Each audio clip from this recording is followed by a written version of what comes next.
Assalamualaikum warahmatullahi wabarakatuh.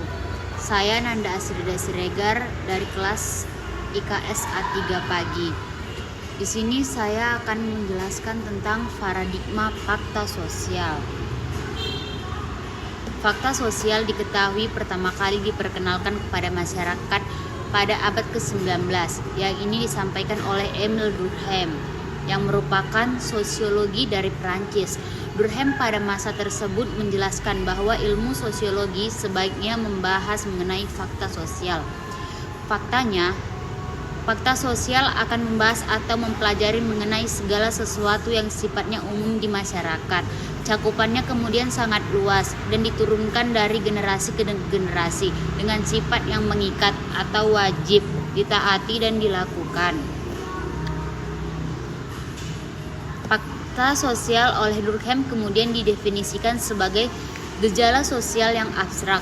Misalnya, hukum, struktur sosial, adat kebiasaan, nilai, norma, bahasa, agama, dan tatanan kehidupan lainnya yang memiliki kekuasaan tertentu untuk memaksa bahwa kekuasaan itu terwujud dalam kehidupan masyarakat di luar kemampuan individu, sehingga individu menjadi tidak tampak.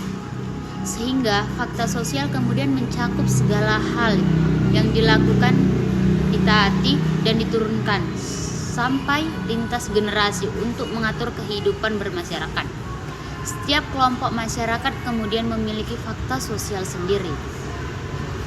Paradigma fakta sosial sendiri. Kemudian mengenai paradigma atau cara pandang fakta sosial, maka dilihat sebagai sebuah kajian yang melihat dan mempelajari berbagai fenomena dalam kehidupan sosial, yaitu mencakup interaksi sosial, dinamika sosial, dan konflik sosial. Berikut penjelasannya. Ini dimulai dari interaksi sosial. Fakta sosial merupakan cara pandang untuk mengetahui dan menumbuhkan interaksi sosial. Seseorang saat berinteraksi dengan orang lain dalam lingkungannya akan mengikuti aturan yang ada, mulai dari bahasa yang digunakan, kemudian tingkah laku, cara berpakaian, dan lain sebagainya. Semua aspek ini perlu dipatuhi agar bisa diterima saat melakukan interaksi sosial. Sifatnya tentu seperti sifat fakta sosial, misalnya dari bahasa atau cara berpakaian. Saat seseorang berpakaian yang dinilai sopan dan sesuai dengan norma, maka mereka akan lebih mudah diterima dan bisa diajak saling berinteraksi. Yang kedua, dinamika sosial. Fakta sosial juga dipandang sebagai alat untuk mengetahui dan membangun dinamika sosial atau pergerakan sosial. Misalnya, pergerakan dari sebuah pemahaman untuk saling menghargai, saling berbagi tugas dalam suatu kelompok, dan lain sebagainya, sehingga suatu kelompok masyarakat bisa terus berkembang dan menghasilkan banyak hal yang bermanfaat bagi mereka. Suatu masyarakat misalnya akan berusaha memproduksi makanan dengan praktis dan sehat. Tujuannya agar ada dinamika pengolah makanan dengan lebih baik.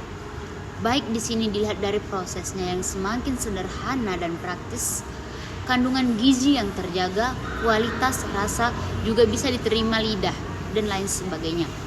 Adanya fakta sosial membantu dinamika di masyarakat terus bergerak maju. Yang ketiga ada konflik sosial.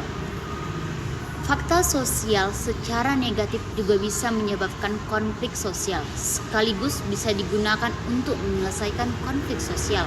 Saat ada tindak kejahatan, maka bisa diketahui mana pihak yang salah dan mana pihak yang benar, sehingga mereka perlu dilindungi.